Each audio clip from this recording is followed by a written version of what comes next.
Yeah, please do. Uh, Good evening, one and all.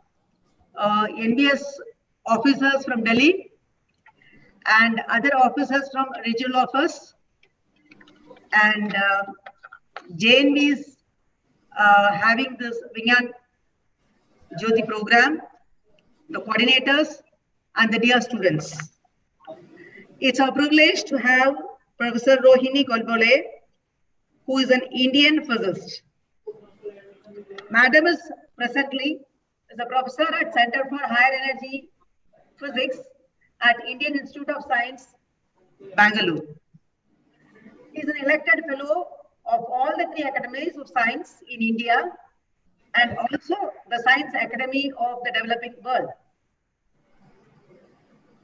Dear students, we should be very proud to have Madam for our program, which is promoting science among the girl students especially and strengthening their development in the area of STEM. And with us is Professor Rohini Godbole.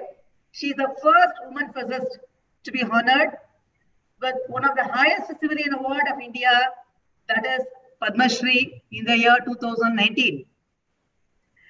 Ma'am, we are really happy to have you here as a guest speaker to motivate our students who are exploring their future into the area of science. Madam has played a major role in bringing up the collection of biographical essays of women scientists from India under the title Leelavati's Daughters. She is also a much sought after communicator of science, often delivering talks to young students, scholars, and scientists on physics.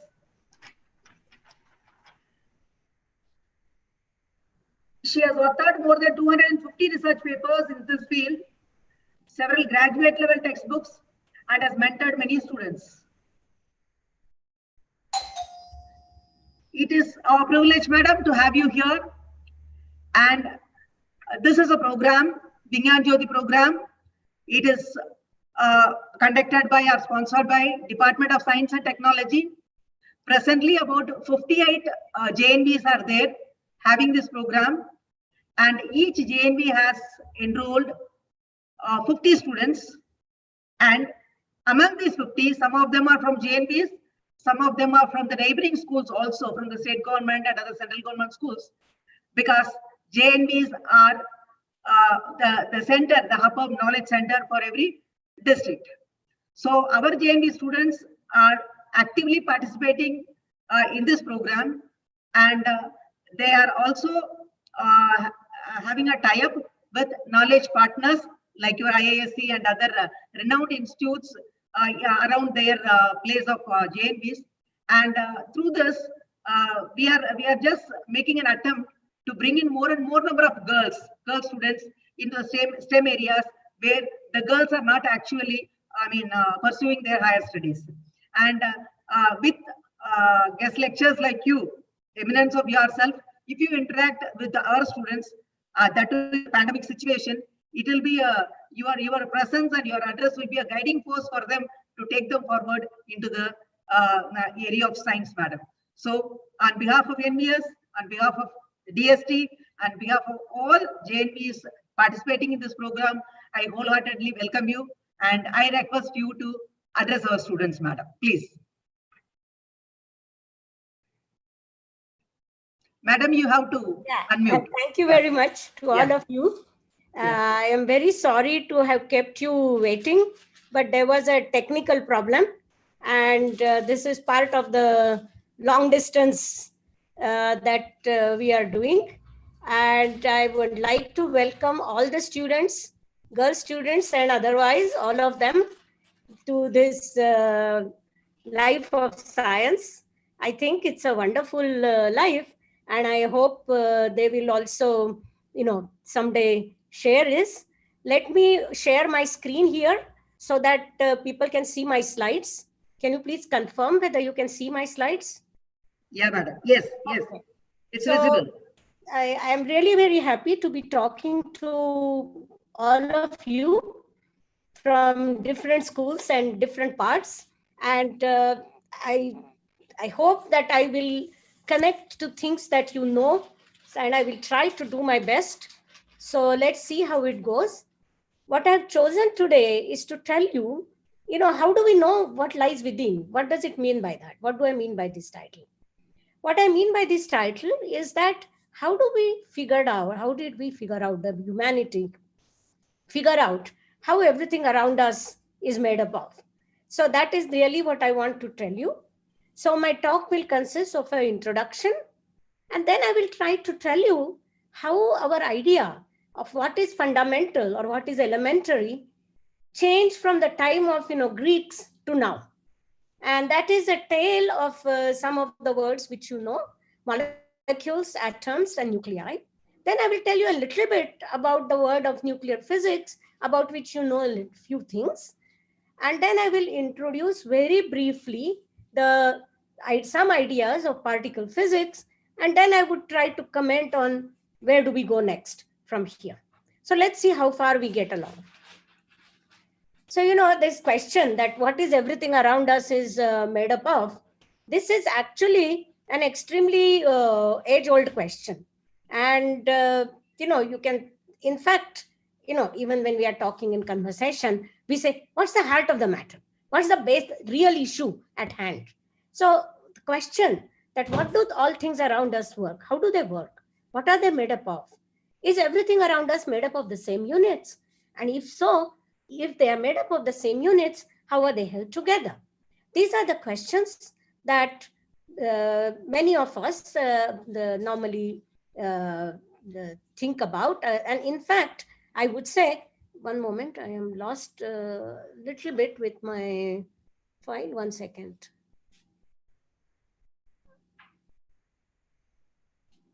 Yeah, sorry, I'm somehow getting lost in making my file move up, my pages move upwards. Please bear with me. I'm not able to move the pages. Yeah, okay. So in short, this question of what are the, one question that we have always asked is that how is everything around us made up of? So what are the bricks and the mortar of this edifice of life that's around us? And actually, funnily enough, the question has remained the same through the ages. From the time of the Greeks, from the time of Indian sages, only the answers have changed. And our perception of what the fundamental parts are have changed as we have gone along and learned how the parts are put together. And I would say that the efforts to answer this question, what is everything around us made up of, our efforts to answer this question is actually the development of science. So, if you were, let's pretend that we were all living in few hundred centuries before Christ. So if we were in the time of the Greeks, if you had asked a Greek, what are the fundamental elements? He would have told you, he or she, that it is earth, fire, wind, and water. Around the same time, if you had, they were Indian sages, if you had asked them, what are the basic elements? They would have said the Pancha Mahabhutas are earth, fire, wind, water, and space, Akash. So if we were living few thousand years ago, we would have thought that everything around us is made up of these 5 elements. Actually, that is why, if you note today, even wind or water are called natural elements. So that's what we thought, meaning humankind thought, many 2,000 years ago, many centuries before. But then, slowly time developed, science developed. And these elements, Panchamahabhutas, the idea that being elementary changed into finally the idea of chemical elements. In fact, we are celebrating the significant number of years after the Mendeleev's periodic table now. Then we came to the idea of molecules. Then we found from the ideas of molecules to atoms, atoms to nuclei. And finally, today, we think that the elementary particles are what we call quarks and leptons. And the accepted worldview among the world of scientists now is that everything around us is finally made up of some fundamental particles. And those fundamental particles, we call them by the name, we can call them anything. They are called quarks, leptons. And not just that, but the forces that hold them together, they are also exchanged, caused by exchanges of another set of fundamental particles. And these fundamental particles are called photons, W and Z bosons, something called a gluon, and the final piece of puzzle, the Higgs boson. You have read in the newspapers, in some books, a little bit of these names. I'm not going to talk much more of these names, but let us see these as just some names. So right now, we believe, and physicists that is, that if the fundamental constituents of everything around us are these fundamental particles, quarks, leptons, and the force carrier bosons and the Higgs boson. So periodic table of the whole world, if you wish, has arrived. Periodic table of particle physics has arrived. And what I show you on the screen, you need not look it into details, but this lists all the fundamental particles that we think the world is made up of. And these fundamental particles, again, you don't need to know the details, but remember the names. Some of them are called neutrinos. I will come to them and I will introduce how we discovered them. And some of them are called quarks. And all of them have spin half. I'm sure you have learned about Stern-Gerlach experiments in school. So you know that, for example, electron has a spin which is half unit of h cross. So these are the fundamental particles, quarks and leptons. And as I said, they interact with each other by exchanging of another set of fundamental particles. And these are the W and the Z and the photon and the gluon, which I'm showing here on the screen, and the Higgs boson. So this is what we know since 4th July 2012. And maybe I'll come back to this slide later. So we'll leave this slide for the time being and we go further. So what has happened now, when I'm telling you that this is the general certain understanding of particles, fundamental particles that we have arrived today, how it has progressed. That is the story. How did it start and how did we arrive at this particular picture? So I would like to tell you that for a long time, when we didn't know, we were wondering, how is the matter, the question really one was asking is that, is there an innermost layer, or are we going to find, like, I don't know how many of you have seen on your mother's kitchen counter, the can of oil. Then you see in that can of oil, there is a picture of a mother cooking something. In her picture, there is another can of oil in the picture. Then in that can of oil, there is another picture. So is it that matter, everything around us is made up of like picture within picture within picture? Or is it made up of parts which you can take out, and like a Russian doll, you take everything outside and then there's nothing? And that would say that everything around us is made up of these fundamental blocks, which are the parts inside the Russian doll, and air. Is it like the right-hand picture, or is it like this left-hand picture?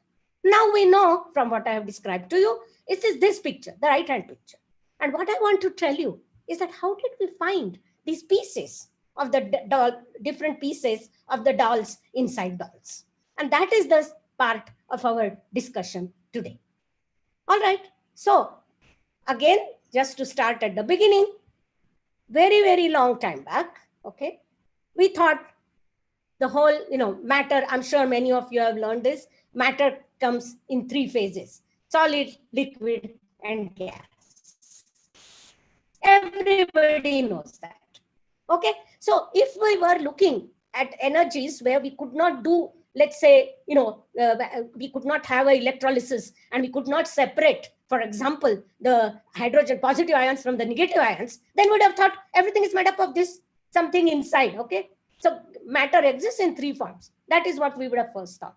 But then we know that a gas, for example, oxygen gas, when I compress it, it becomes liquid. When I cool it, it will become solid, perhaps. But the point is, there is a specific character of oxygen atom, oxygen gas, which remains whether it's gas or whether it's liquid or whether it is solid. So that made people realize that there is such a thing as a molecule. The smallest part of the gas of the liquid, of the solid, that has the same properties as the whole. So that was a molecule. Then we found out that the molecules were made up of atoms. I'm going to go through that in a few minutes. So what happens is that the life is, first everything we find that things are solid, liquid, or gases. Then we find, no, the fundamental unit is molecule. Then we say, no, fundamental unit is an atom, because 2 hydrogen atoms and 1 oxygen atom make a H2O molecule. All right. So the fundamental unit is a hydrogen atom and an oxygen atom. So is that fundamental? Oh no, that is made up of a nucleus and an electron. Then you say, oh, is nucleus an atom? Is an elementary particle? No. The nucleus is made up of neutrons and protons. And you say, aha, is that the end of it?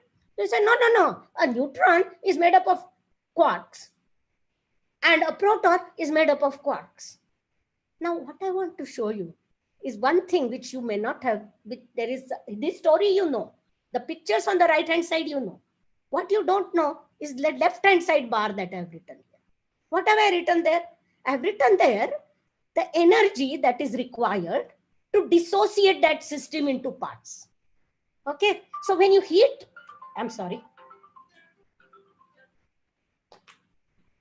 when you heat water and it becomes vapor, at that time, the molecular structure doesn't change. It doesn't dissociate.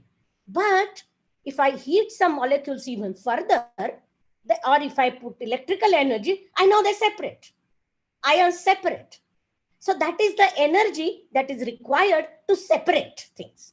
Then I find that if I take atom and I hit it with an photon, I put energy, electrons come out. That's how we knew that there are electrons inside the atom. What kind of energy do I need?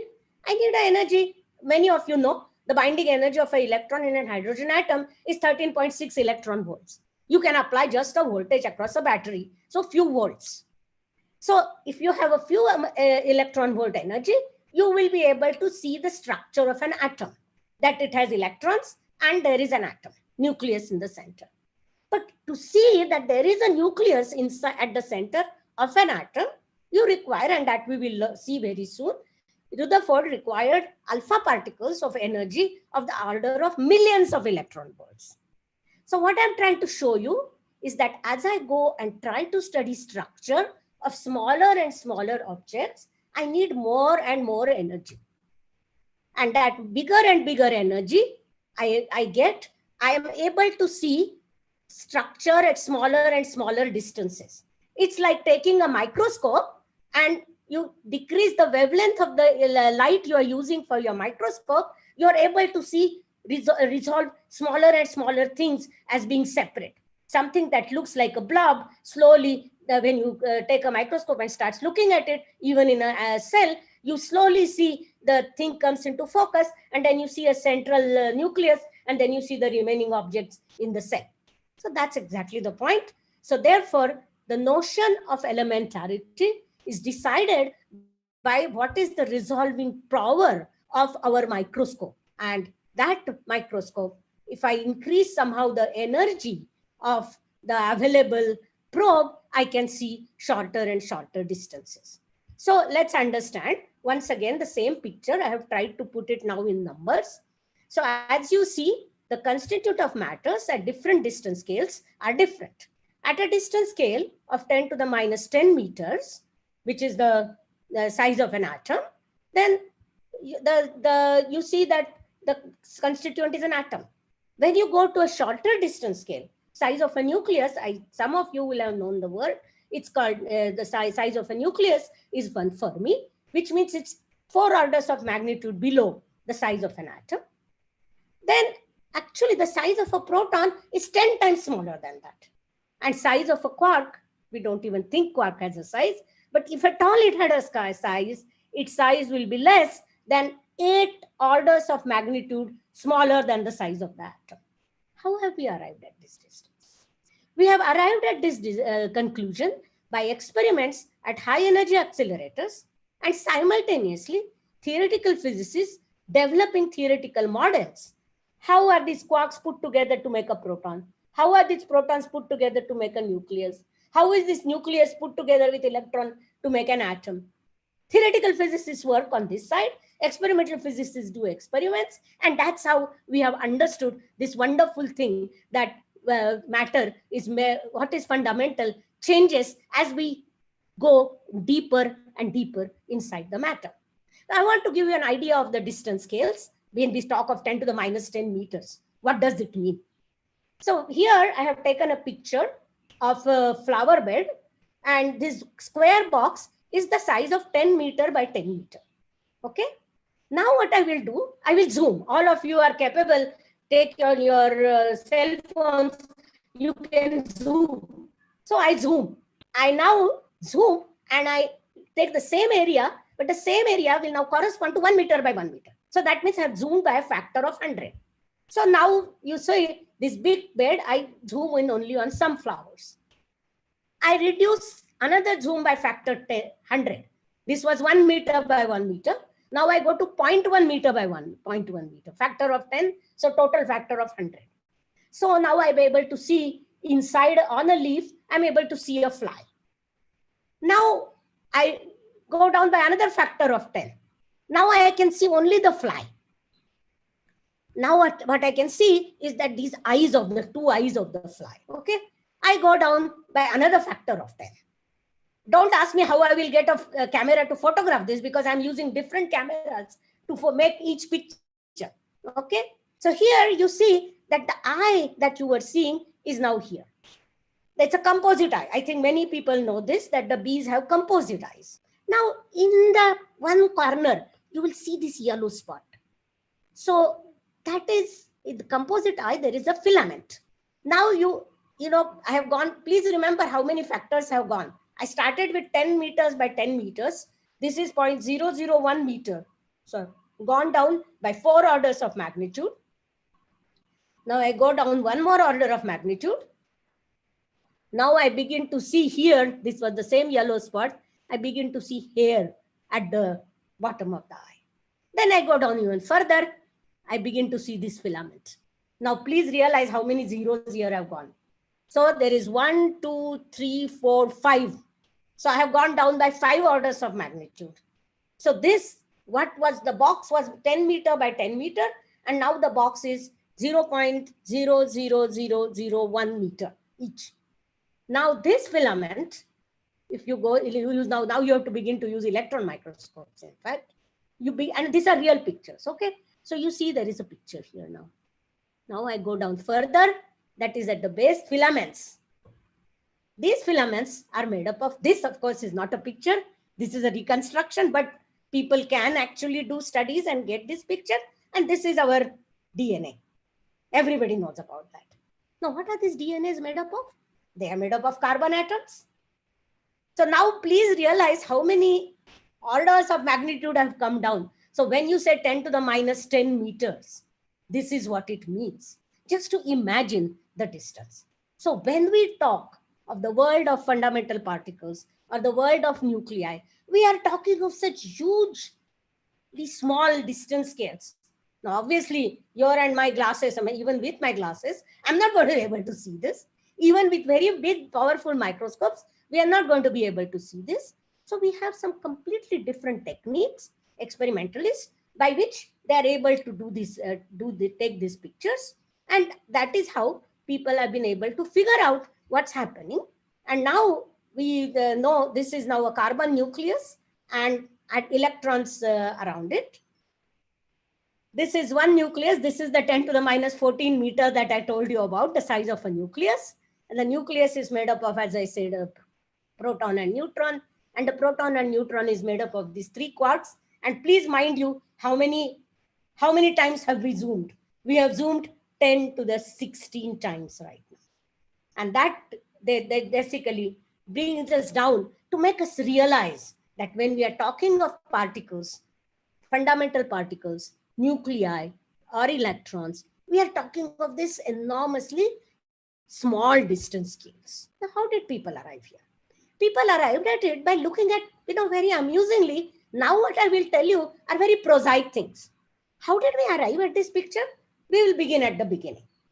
So, some of these things people understood by looking at patterns in properties. I'm going to tell you which particular patterns in a few minutes. And physicists, if any of you are going to read things on the web, you will find a word called patterns, symmetries. So these patterns are called symmetries. And these symmetries actually physicists use to postulate something new. And that those postulates then get confirmed experimentally. And the examples of such things I will come across these particles is the particle called positron, which is exactly like an electron, the same mass, except its charge is opposite. Or neutron itself was actually postulated first and then found experimentally. Neutrinos, again, is the name you have heard. We will come to that. Then these up, down, and strange quarks that I made a table of, or the W and the Z boson or the Higgs boson that I told you about. All these particles were actually postulated by scientists by understanding certain symmetries, certain patterns that properties of matter should have, certain symmetries that the equations should have. And suddenly you postulated this. But not all of them were postulated like this. Some particles actually came up uninvited. That meant that you found some unexpected experimental results, and then they were explained by postulating new particles. And that is the example is nucleus. The biggest example is nucleus, then the muon, and something called the B quark. And some were discovered by looking at things through a microscope of a different variety, not a microscope where you tune it, the focus by moving the lenses, but it's a microscope which is made by using high energy particles, which means you hit the high energy particles with each other, you hit matter with a high energy beam, and then it told us about the existence about nuclei and quarks. And these are the things that I'm going to tell you about. So these are these three different ways, and we will try to take example of each of these three different ways and see how we found what lies inside the matter. So I have tried to tell you what we think right now are the fundamental constituents. I have tried to tell you how the idea of what is fundamental has changed. And now I'm going to start, so to say, begin at the beginning, and that is the beginning of the tale of the atoms. So the branch of physics which dealt with constituents of matter has really changed with our concept of what was elemental. So when people were thinking of people of I will go even way back, Greeks, where I began. So Democritus was actually the person who introduced the word atom. That's why I brought it here. Okay. So he did introduce the word as saying that it is the smallest indivisible part of matter, which he called atom. And then he said, by convention there is color, by convention there is sweetness, by convention there is bitterness. What he meant by that these properties are named by us. We only are sensitive to those properties. But in reality, these properties are created by atoms, by properties of atoms. But this was a postulate. Similarly, Kanada in Vaisheshika Sutras said exactly the same, that an indivisible part of matter, the smallest unit, let us call it atom. However, at this point, this was a philosophical statement that these philosophers, Democritus or Kanada, thought that everything was made up of some indivisible unit. They had no idea how to prove it. They had no idea what this fundamental unit was. So at this point, if you wanted to say what was the branch of knowledge that dealt with elementarity, it was actually philosophy. Because it was only the thinking that had led these gentlemen, both gentlemen, to say that the smallest individual unit of matter, let me call it atom. Now, this is beyond going 5 elements of nature. So we have already made one big step, okay? So this was, however, this was only a postulate. The next big progress came, and that took many, many hundreds of years. I'm sure everybody knows the name of Isaac Newton because of Newton's laws of motion. So Isaac Newton in optics, he wrote a very famous book called Optics, and in which he defined a process, how one should be able to prove a postulate. So he said in science, it is not enough to postulate something. You have to be able to, scientific method means you have to be able to check your idea and give proof for your idea.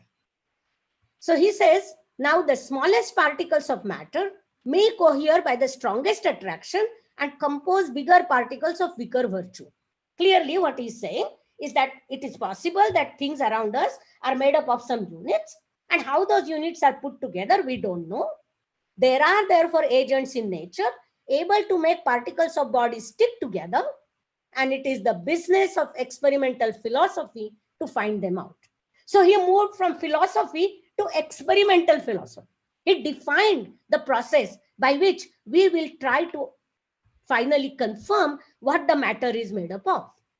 So from thermodynamics, which described the three states of matters, scientists slowly followed Newton's idea, and we graduated to the idea that there are chemical elements. And this one did by looking at systematics of observed properties of different objects. That this object is inert, this object vaporizes very fast, so on and so forth.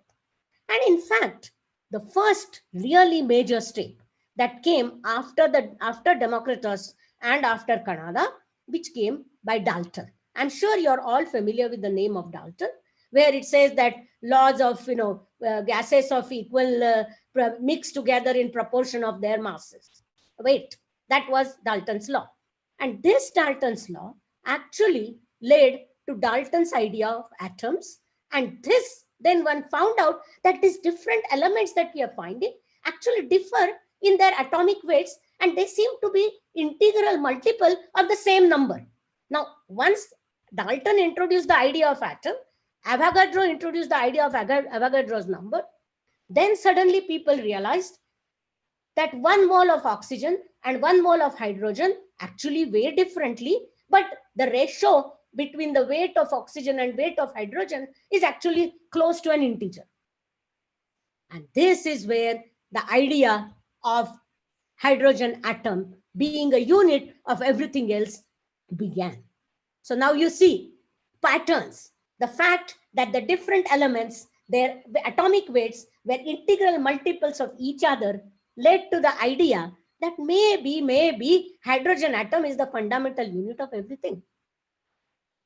And at this point, if you would say, what was the branch of science that looked at elementarity? It would have been chemistry and atomic physics at that point. But chemists actually used to use the idea of the atoms by saying that there is no real proof. They never really liked it, They used to say, it works, so we will use that as a tool.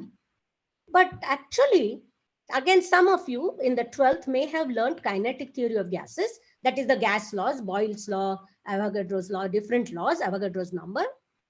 And actually, this kinetic theory of gases, when you derive the gas laws from first principles, actually was the first proof for the atomicity.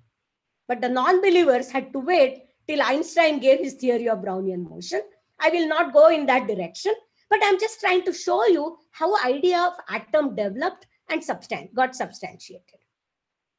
In fact, I want to end the discussion of atom by a statement by a very, very famous scientist called Feynman. And Richard Feynman, those of you who are going to be interested in science, you should really read about him on the Wikipedia page. He was one of the most exciting physicists of the 20th century after Einstein and people like him. And he said this: if all the scientific knowledge in the world were to be destroyed, I can choose only one piece of understanding to be passed on to the future. I would choose to pass on the message that matter is composed of atoms, ceaselessly moving and bouncing against each other. So here, that tells you the importance of the idea of the atoms. And I have tried to give you some idea how historically we arrived at the idea of atoms, beginning from Democritus and Kanad, who postulated it simply theoretically, quote unquote, and the time of Dalton, where we actually proved it by experiments. So now, where do we go beyond atoms, right?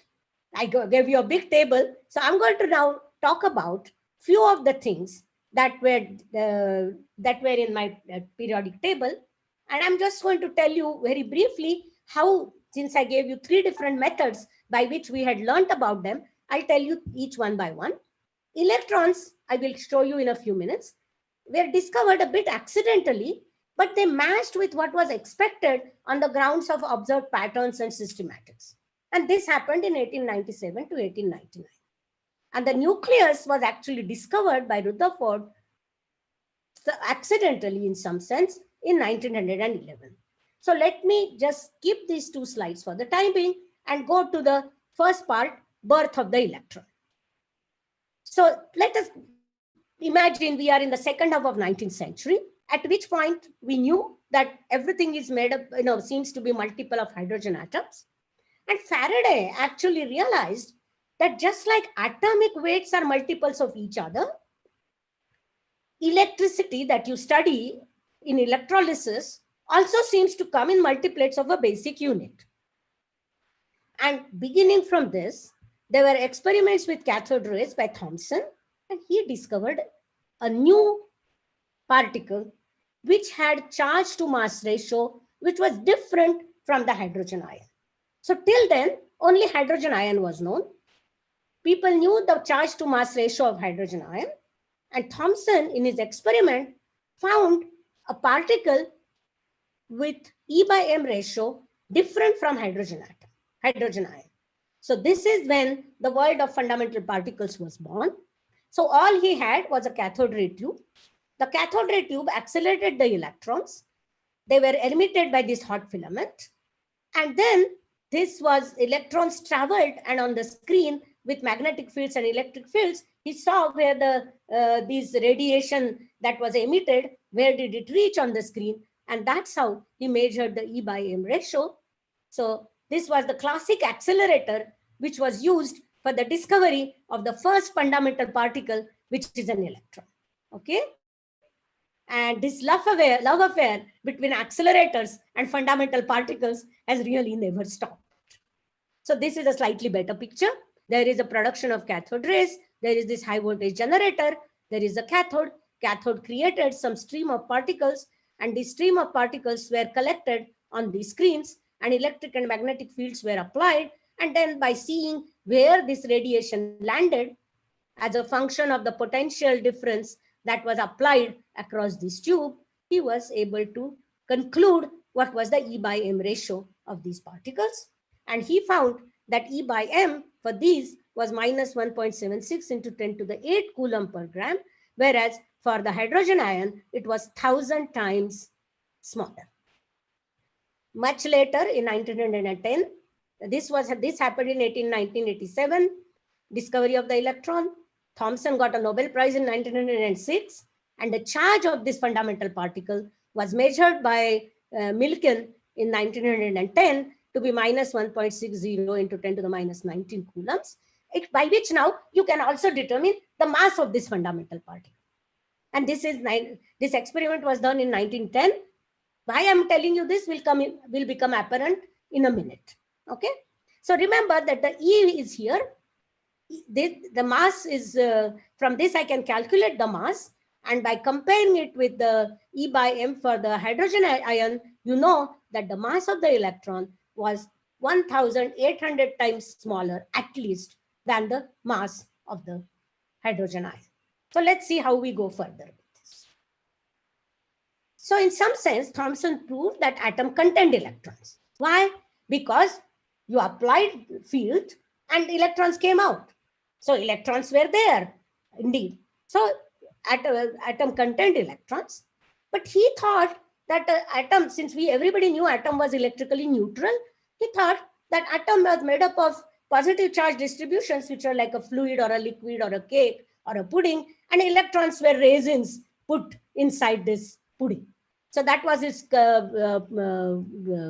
model for the atom. Whereas Rutherford ushered in the area of nuclear physics because it discovered nucleus. Now this was, so okay, what I'm trying to tell you here, I want to repeat again, the idea of the electron was indicated by Faraday's work. Thomson was not really doing an experiment to find the electron. Thomson was just doing an experiment to understand how these cathode ray tubes work. And in doing so, he accidentally found that there is an electron. meaning there is a particle which has a different E by M than the hydrogen ion. So he knew there was a new particle which was discovered. So this was accidentally discovered, but it was consistent with Faraday's idea that electricity comes in units. So patterns and accidental discovery can match. Now you see what happened. Rutherford's experiment. What Rutherford did was that everybody knows the experiment, so I can go through a little fast. Rutherford had number of alpha particles which were scattered from the gold foil. This was the thin gold foil. And then they were counted as a function of the angle from at which they were deflected. And this was a small arrangement of a microscope and a zinc sulfide screen. You observe scintillations on the zinc sulfide screen. This was a small thing. You could move it all along the room. And this was kept in the center of the room. So obviously, you could take it even backwards if you like. Okay, the zinc sulfide screen and microscope could go even opposite direction to the thin gold foil.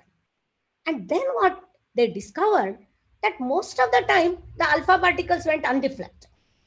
Most of the time, the alpha particles were actually, passing as though the thin gold foil didn't exist. They were just coming. They were neglecting the thin gold foil. But sometimes they rebounded, and they came back even in the backward direction. So there is this beam of alpha particles. There is this target, which is the thin gold foil. And then there is this detector, which is made up of microscope and a zinc sulfide screen. And to understand from here, Rutherford concluded from this that atom has a point-like nucleus. To understand how Rutherford concluded that, he needed the knowledge of classical mechanics, and he also needed to know how particles interact with each other, by which he could calculate, what should happen to a alpha particle when it is passing through an atom. Now, I will give you an example by which it will become very clear, I think.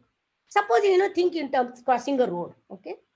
And in the middle of the road, there is a, accident. So there is a lot of people and there is a knot of people looking at what's happening. If you try to go through the knot, you will be pushed back. But if you go around that knot, you can cross the road and go wherever you want to go. Now, that's exactly what was happening here. This is what Rutherford understood. That the charge of the particle was concentrated in a knot somewhere. Charge of the hydrogen atom, or charge of the atom, the gold atom, was all concentrated in a very small area. So if the electron didn't see went away from the knot, the alpha particle went away from the knot, it went through without any deflection. So most alpha particles went undeflected. But whenever they hit this knot of charge, they even came back. And this is how Rutherford understood that he could photograph the inside of the atom by what was the angular distribution of the scattered alpha particles. And this is the basic story with which we have understood how, for example, there are quarks inside a proton. We have understood this by precisely an experiment like this. So Rutherford's experiment actually has been repeated time and again at different scales. And what that is the next point. So now you begin to see how we can see something using high energy particles. This is like a microscope, right?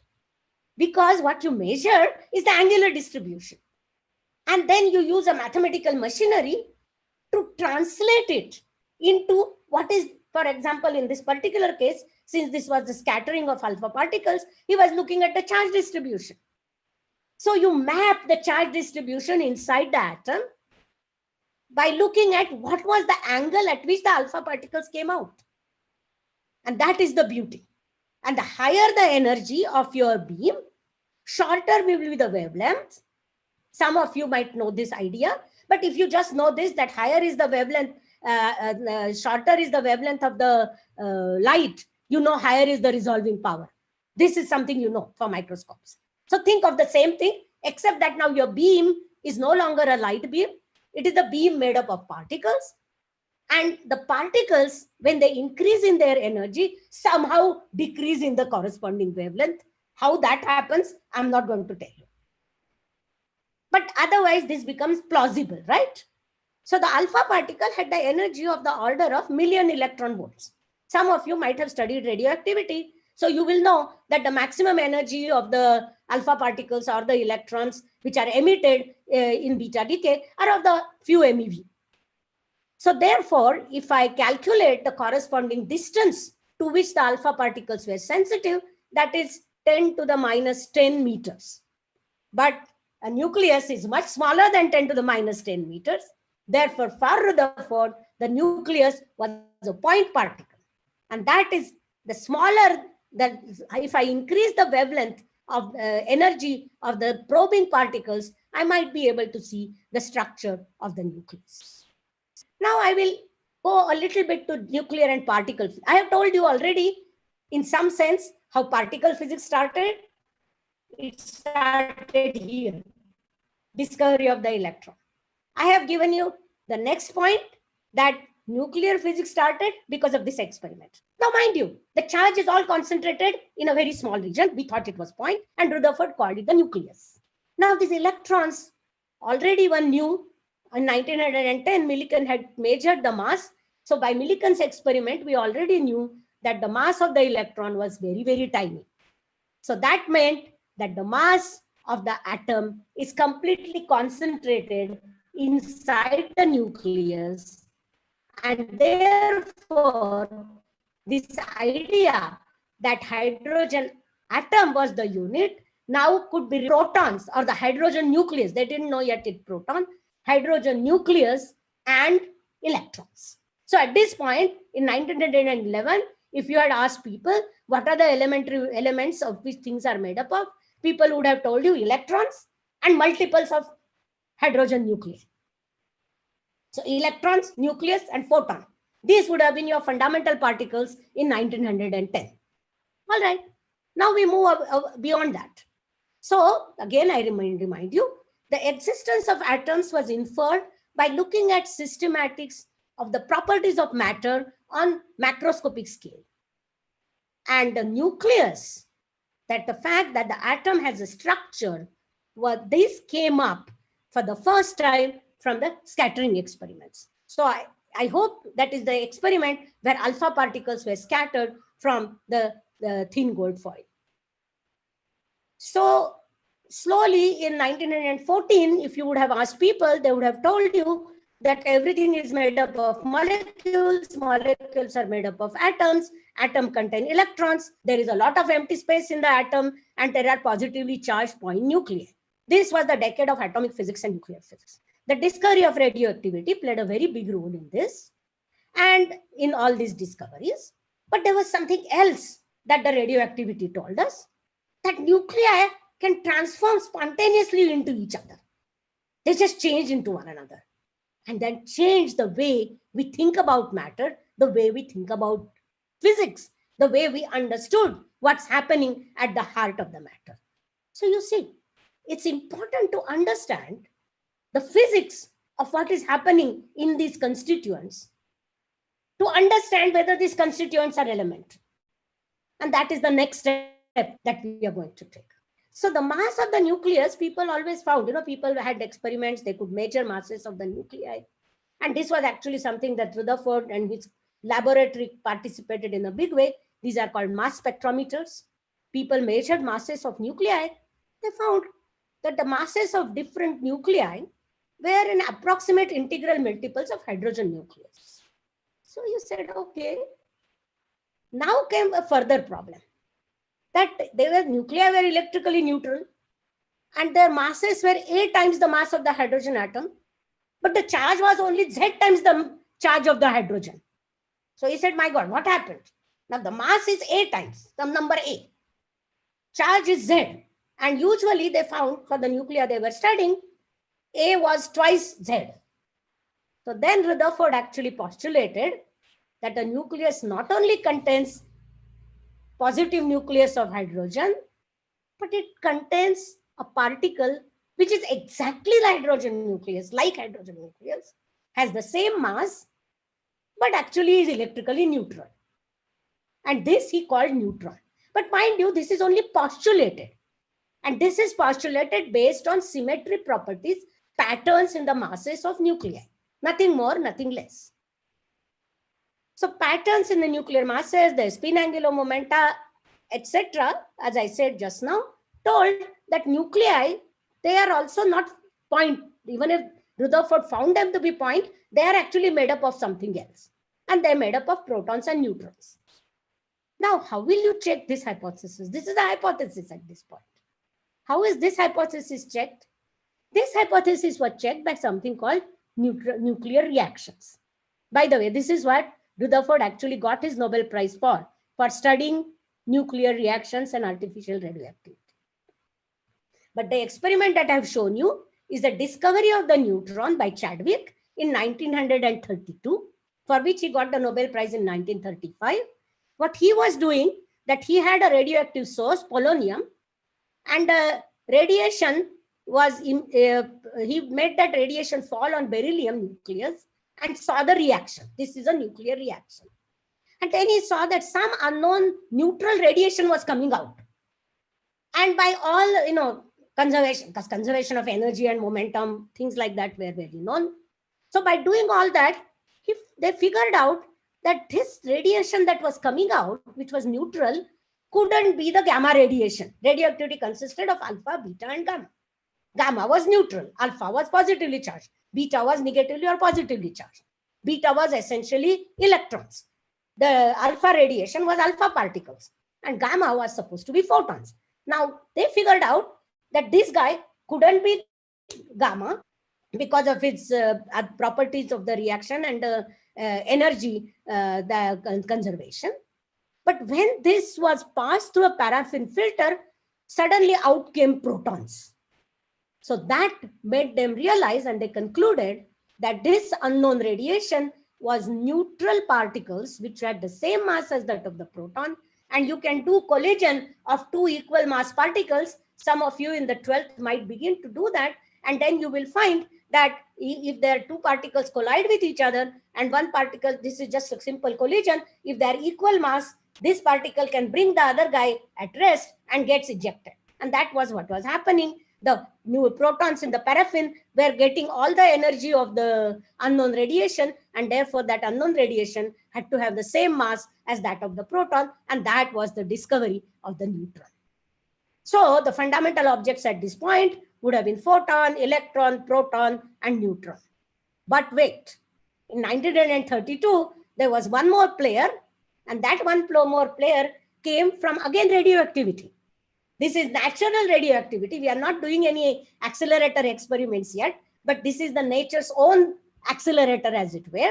It produced these beta particles, and beta decay was when a nucleus of Z protons and N neutrons changed itself to Z plus minus or 1 plus 1 proton and N plus minus 1 neutron. So effectively, a proton inside the nucleus got converted into a neutron, or a neutron got converted into a proton, and a positron or electron was emitted. Sorry. So the elementary particles in 1930 would have been electron, photon, proton, neutron, and the neutron. Why? Oh, sorry, I forgot to add a picture here. This picture which came repeated, I wanted to add you a picture here of the neutron energy of the electron that is emitted in the beta decay. Now, what one found, that if this beta decay happened, there was a nucleus, there was an electron that was emitted, and this electron energy was sometimes less than the difference, mass difference between this nucleus and this nucleus, which meant that some energy was being unaccounted for.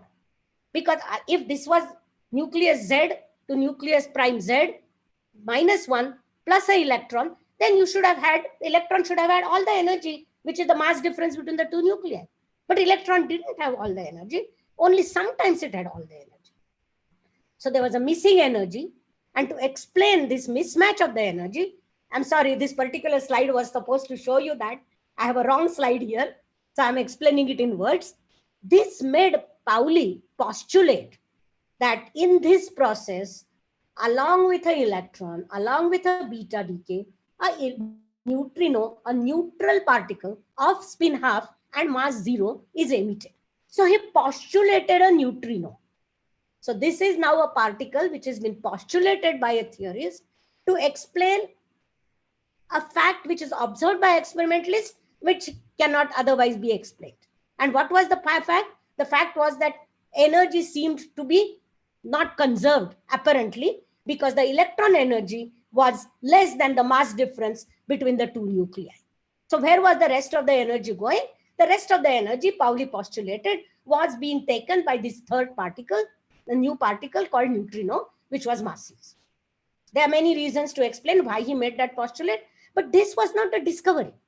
The discovery came much later when experimentalists actually did an experiment to find such a neutrino, again using the beta decays, and they found, lo and behold, they found it. That's where the neutrino was discovered in 1947.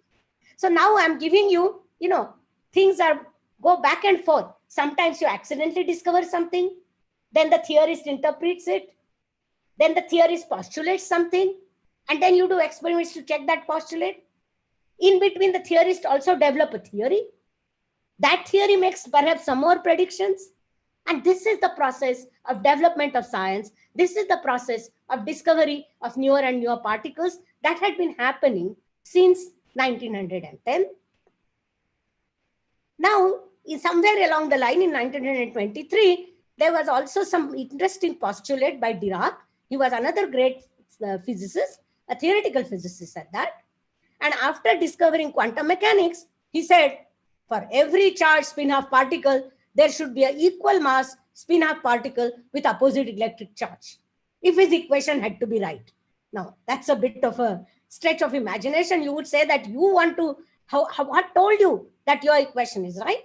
He had certain theoretical reasons for writing that equation.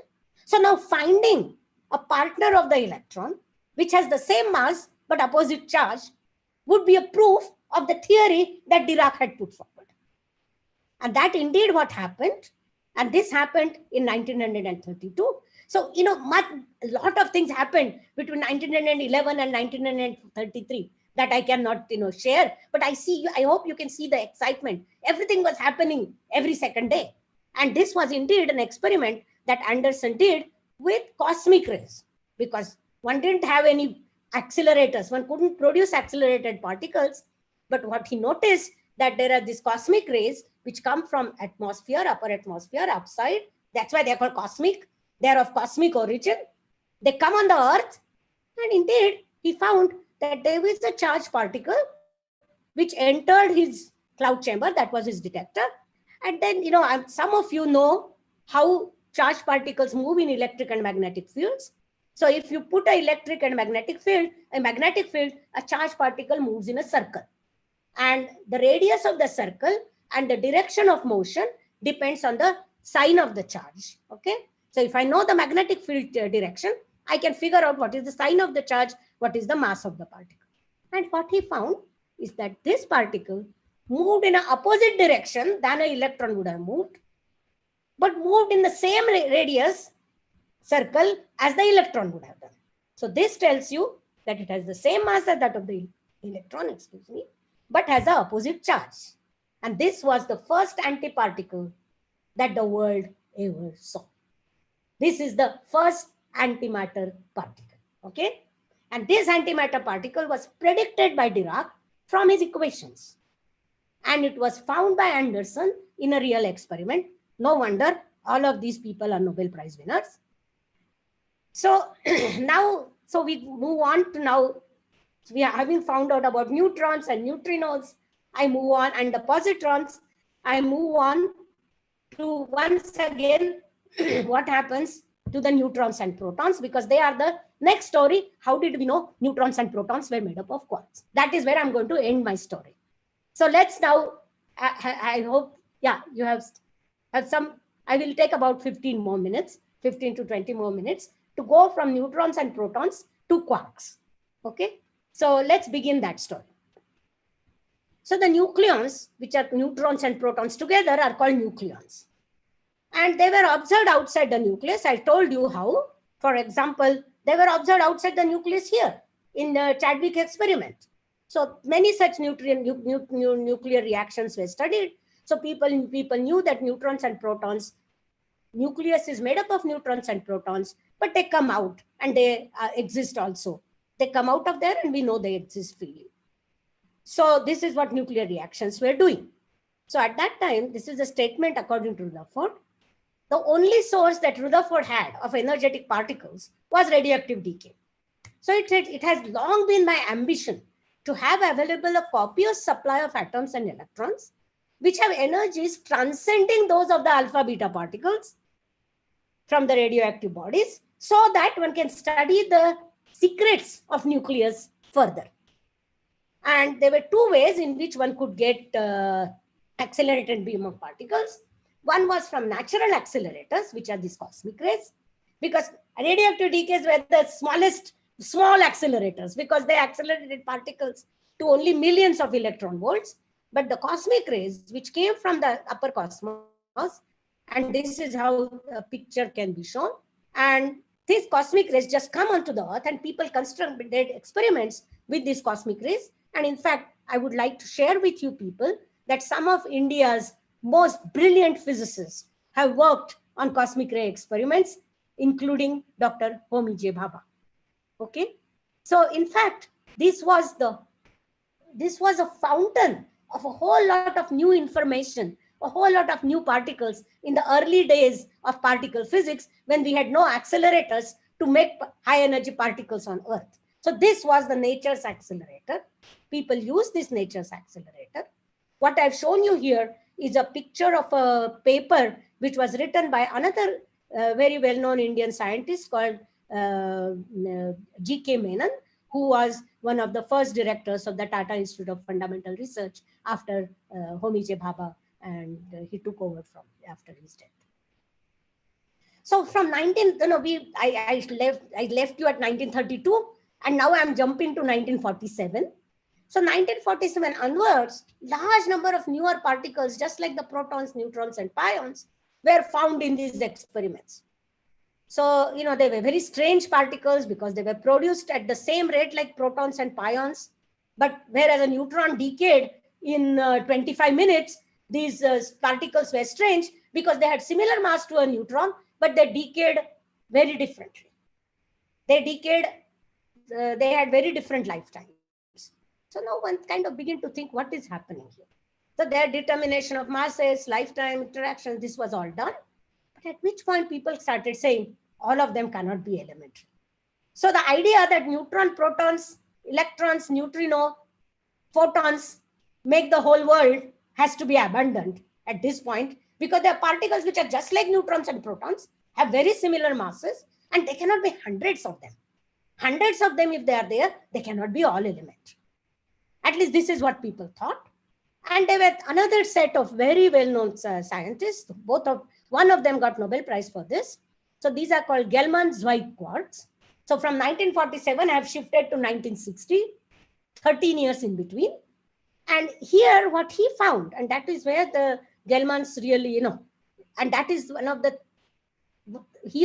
one of the ideas as to how I told you, people found out what is inside at the heart of the matter, one way, and that is symmetry, which was developed and used most efficiently by Gell-Mann. So what he saw is that all these observed heavy particles are grouped themselves together in their properties, in their masses, in their magnetic moments, in their transformation properties into one another, because they were all decaying into one another, okay? They were not stable particles.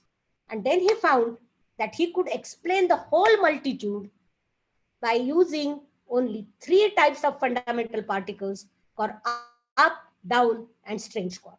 Now, if you go back, these slides can be with you. You can look at them. If you go back and see, the world of quarks contains not just up, down, and strange, but also contains B, C, and top. I will not talk about them. I'm only going to talk about U, D, and S right now. So this is what Gell-Mann and Zweig postulated. They said that this particle zoo must be made up of smaller number of constituents. But then again, just like the chemists thought that atoms didn't need to be real, we particle physicists also thought that the quarks need not be real. They may be just a mathematical entity, and we can explain everything in terms of that mathematical entity, but they needn't be there really. At least that's what particle physicists thought. But this was changed soon by a Rutherford experiment at the quark level. And this is where I want to end. What did Rutherford do? Rutherford had a alpha particle. His accelerator was the alpha particle radiated by the source. Here, people actually took electrons and accelerated them. How do you accelerate an electron? You make it fall through a potential difference. That's a different talk by itself. I will not go into it. So people had this beam of electron, which was accelerated. There it hit on the zinc file. Now they took a hydrogen target and the electron hit on that hydrogen target, and you detected at what angle did the electron come out. You remember I told you this is all that you need to see to find out whether the target has any structure or not. That's all. So this is the experiment that they did. And the energy of the electron beam was large enough so that you could probe distances which were at least 10,000 times smaller than the Rutherford's alpha particle. So you had increased the energy of the electron. Just to show you what kind of experiment it was, this was a 1 mile long ring chain of through which the electron got accelerated. And this is the complicated arrangement where the electron was detected. And that first surprise, not surprise really, but this confirmed that the nucleus and the proton have a finite size. They are not point. And that is just from the angular distribution. Mind you, we are not doing anything else. But now if you went further, so if you now decided that you increase the energy of the electron, is the proton made up of something else now? It has a size. But just because it has a size doesn't mean that it is made up of something else. It could be just like Thomson's pudding model. It could be just made up of this mass distribution and charge distribution, which is liquid or whatever, liquid-like distribution. So this is where Hofstadter did this experiment where there was a beam of electron incident to the proton, and all he was doing was measuring the angle at which the electron came out, but he was also measuring the energy of the scattered electron. Now, if the electron was scattering from a proton, by simply doing mechanics and collisions, I can say that for a given value of incoming electron energy and for a given value of theta, there will be a fixed value of the electron that is scattered. So that also they did. They measured the size of the nucleus. But when the electron energy was increased further, that is where the real... Now, this is an example of a discovery which happened accidentally. They didn't expect, they didn't know actually what will happen further. But as the energy of the electron was increased further and further, what they found that at a fixed angle theta, the energy of the electron is not fixed. The outgoing electron changes in its energy. You see, earlier I was only saying that the number of alpha particles scattered at different angles were different, and they were telling me what was inside the target. When I kept it to a proton, as long as the proton was scattering as a whole, the outcoming electrons had the same given at a given angle, had a fixed energy.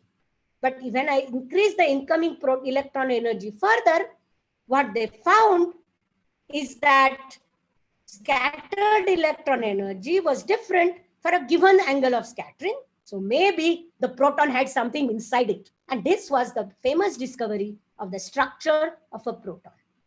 They studied these experiments further and further, and then they were really able to find that inside the proton, there are 3 constituents, and that is where, then they had to do even more experiments to say that these constituents have the same properties as Gell-Mann's quarks.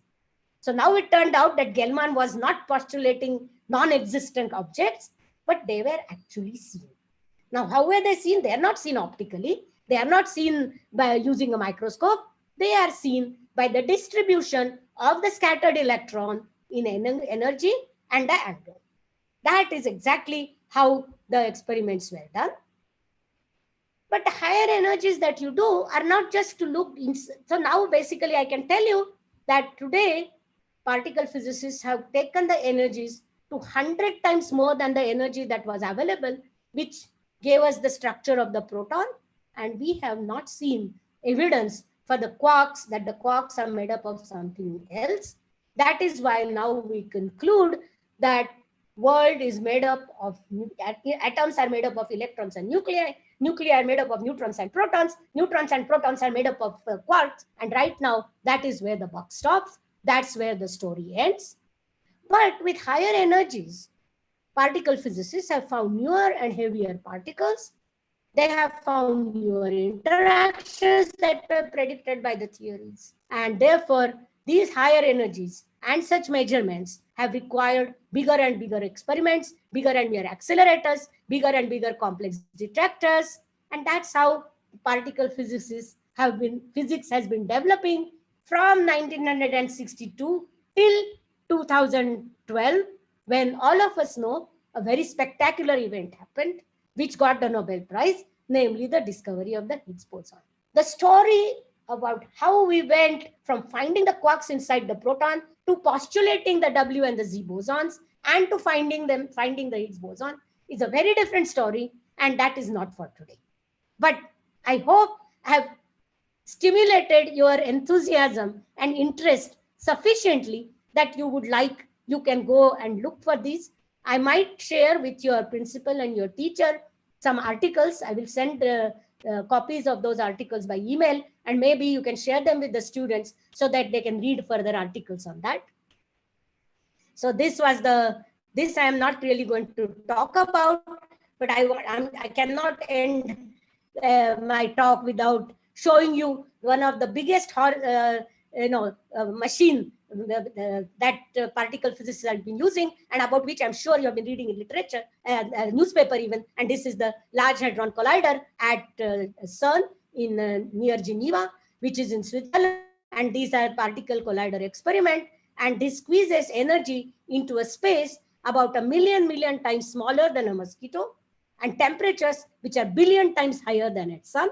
And what is it all in aid of? It is in aid of understanding what lies within, and not only what lies within, but how does it talk to each other?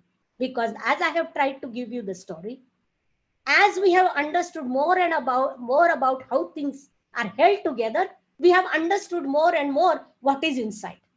So this is the journey that's going on, and I don't know whether I can tell you this, that in India, there are a lot of experimentalists who are working on these experiments.